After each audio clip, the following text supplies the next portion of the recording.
జై శ్రీరామ్. అందరికీ నమస్కారం. వెల్కమ్ టు న్యూస్ అఖండ.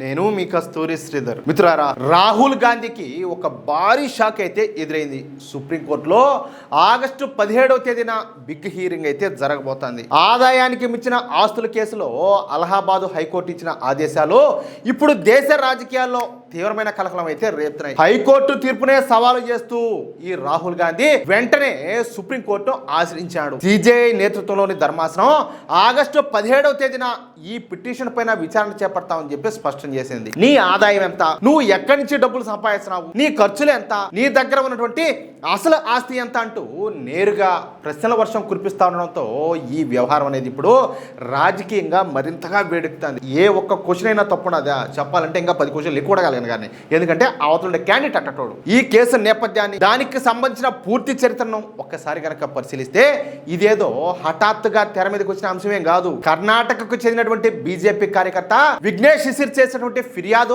ఆధారంగానే ఈ విచారణ ప్రక్రియ అనేది ముందుకైతే సాగుతుంది. రాహుల్ గాంధీకి అక్రమంగా భారీగా ఆస్తులు ఉన్నాయని బయటకు చూపిస్తున్న లెక్కలకు ఆయన అసలు సంపాదనకు పొంతనే లేదని చెప్పేసి ఆరోపిస్తూ ఈ బీజేపీ కార్యకర్త అయినటువంటి విఘ్నేష్ శిశిర్ ఆధారాలతో సహా సవాల్ చేసినాడు. దీనిపైన విచారణ జరిపినటువంటి అలహాబాద్ హైకోర్టు మే నెలలోనే అత్యంత స్పష్టమైన ఆదేశాలు జారీ చేసింది.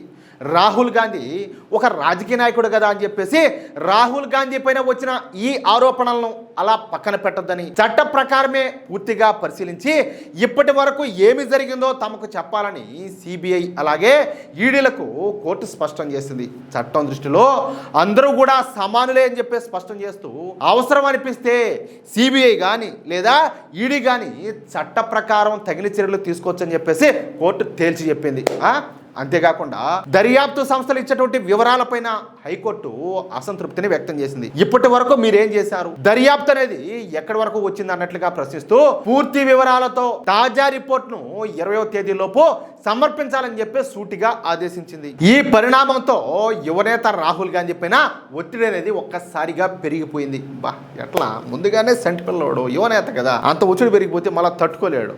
ఎందుకంటే ఈ కాంగ్రెస్ నాయకత్వం పైన పాత కేసుల చరిత్ర గనక ఒకసారి తిరగేస్తే గతంలో కూడా పలు అవినీతి ఆరోపణలు వెలుగు చూసినాయి. ముఖ్యంగా 1938లో జవహర్ లాల్ నెహ్రూ ప్రారంభించినటువంటి నేషనల్ హెరాల్డ్ పత్రికకు సంబంధించిన ఆస్తులు లావాదేవీల విషయంలో అక్రమాలు జరిగాయని చెప్పేసి ఆరోపణలు కూడా వచ్చాయి. ఇక్కడ ఒక విషయాన్ని మనం స్పష్టంగా మాట్లాడుకోవాలి. ఈ జవహర్ లాల్ నెహ్రూ ఏం చేశాడంటే ఏజేఎల్ అని చెప్పేసి ఒక సంస్థ స్టార్ట్ చేశాడు. ఏది ఒక చిట్ ఫండ్స్ కంపెనీని పెట్టేట్టు లేకపోతే ఒక చిట్టి వ్యాపారం పెట్టేట్టు ఒక దాన్ని స్టార్ట్ చేశాడు. దాంట్లో నుంచి వచ్చిందే ఈ నేషనల్ హెరాల్డ్ పత్రిక. అయితే ఇందులో 5,000 మంది స్వాతంత్ర సమరయోధులు పెట్టుబడులు పెట్టారు. అంటే అప్పట్లో మన దేశానికి స్వాతంత్ర ఉద్యమం జరుగుతా అనేది కాబట్టి దేనికో దానికి ఖర్చులు ఉంటుంది అనుకున్నారు. మనకంటూ ఏదో ఒకటి ఆదాయం వచ్చే సోర్స్ కావాలనుకున్నారు ఏమో. మరి 5,000 మంది స్వాతంత్ర సమరయోధులు ఈ ఏజిఎల్ సంస్థలో పెట్టుబడులు పెట్టారు. సరే, దాని నుంచి పుట్టుకొచ్చింది ఈ నేషనల్ హెరాల్డ్ పత్రిక కూడా. తర్వాత ఇవన్నీ కూడా తట్టా పుట్టా సదినారు.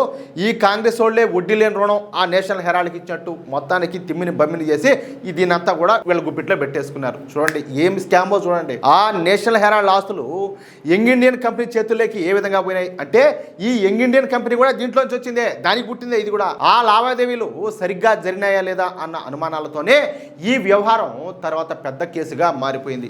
ఈ వ్యవహారంలో ఈడీ దాదాపుగా 752 కోట్ల రూపాయల విలువైనటువంటి ఆస్తులను అటాచ్ చేయడం అప్పట్లో దేశవ్యాప్తంగా పెద్ద చర్చకే దారితీసింది. మామూలుగా అప్పట్లో నేను చాలాసార్లు చెప్తా ఉంటా, స్వాతంత్రం కోసం చాలా మంది తమ ధన మాన ప్రాణాలను కూడా తృణప్రాయంగా అర్పించారు అని చెప్పేసి. ఇప్పుడు చూడండి, వాళ్ళ డబ్బులను దేశానికి ఏదో ఉపయోగపడుతుంది స్వాతంత్ర సంగ్రామంలో అని చెప్పేసి తీసుకుపోయి దాంట్లో పెట్టుబడులు పెడితే అది కూడా ఈ కుటుంబం దొబ్బేసింది. ఇంతకంటే దారుణం, ఇంతకంటే అన్యాయం, ఇంతకంటే ద్రోహం ఇంకేమన్నా ఉంటుందా? మీరే ఒకసారి ఆలోచించండి. 5,000 మంది కష్టం అది.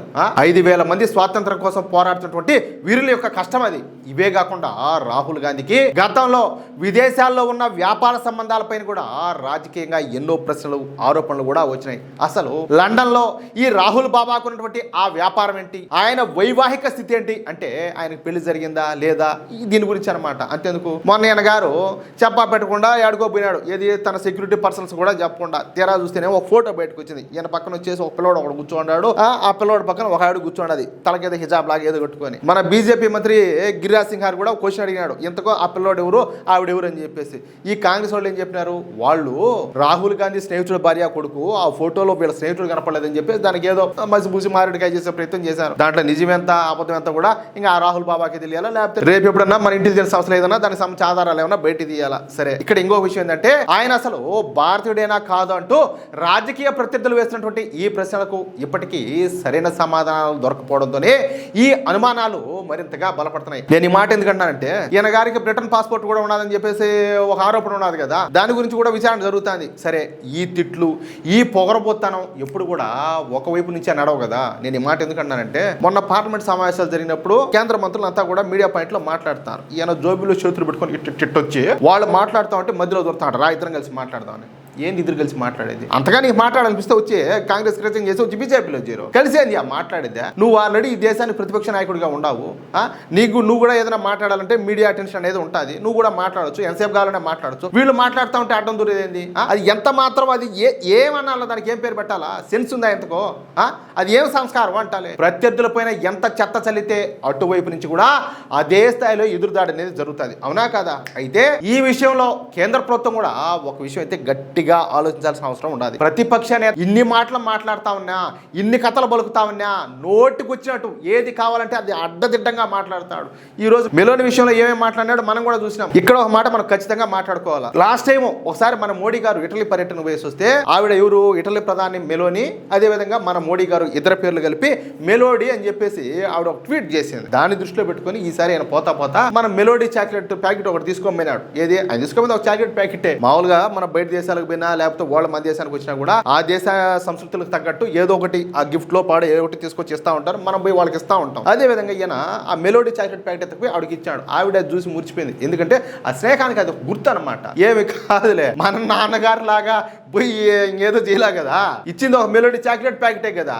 కానీ ఈయన గారు ఎన్ని మాటలు మాట్లాడినాడో మనమంతా కూడా చూసినాం. ఈ ప్రతిపక్ష నేత పైన చర్యలు తీసుకుంటే ప్రపంచంలో భారత ప్రజాస్వామ్య ఇమేజ్ ఏమైపోతుందో అనే భయంలో ప్రభుత్వం ఉందనే ప్రచారం కూడా జరుగుతుంది.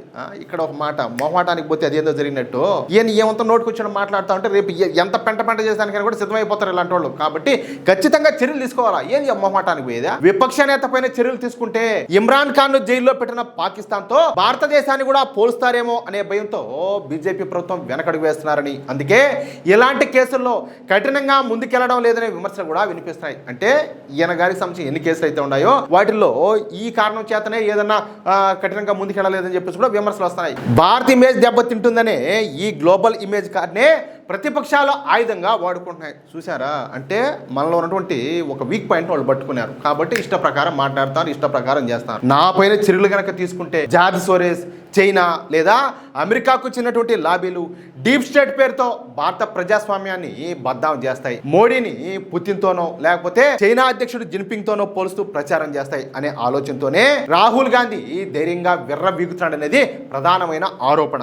కానీ చట్టం అనేది రాహుల్ గాంధీకి ఒకలాగా మిగతా వాళ్లకు మరొకలాగే వర్తించదు కదా. అలహాబాద్ హైకోర్టు ఇచ్చినటువంటి కఠినమైన ఆదేశాలతో సిబిఐ అలాగే ఈడీల విచారణ వేగమైతే పుంజుకునింది. ఒకవైపు ఆగస్టు 17న సుప్రీంకోర్టు ఇచ్చేటటువంటి తీర్పు, మరోవైపు ఆగస్టు 20న హైకోర్టుకు సమర్పించాల్సిన దర్యాప్తు నివేదిక ఈ రాహుల్ గాంధీ భవిష్యత్తును అయితే తేల్చబోతున్నాయి. చట్టం ముందు అందరూ సమానులే అని నిరూపించే సమయం అయితే ఆసన్నమైంది. నేను మళ్ళా చెప్తున్నా, మొహమాటానికి పోతే వీళ్ళ వల్ల మళ్ళీ మనం అవమానాలు పడాల్సి వస్తానే ఉంటుంది. అది మాత్రం జాగ్రత్త గుర్తుపెట్టుకోండి. మనం కావాలంటే అవమానాలు పడతాం, కానీ మన దేశ భవిష్యత్తును సర్వనాశనం చేసేదానికి వీళ్ళు కంకణం కట్టుకున్నారు.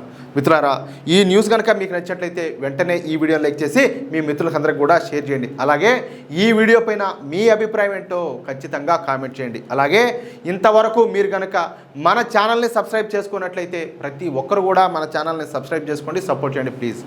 జై శ్రీరామ్, జై హింద్, భారత్ మాతాకి జై.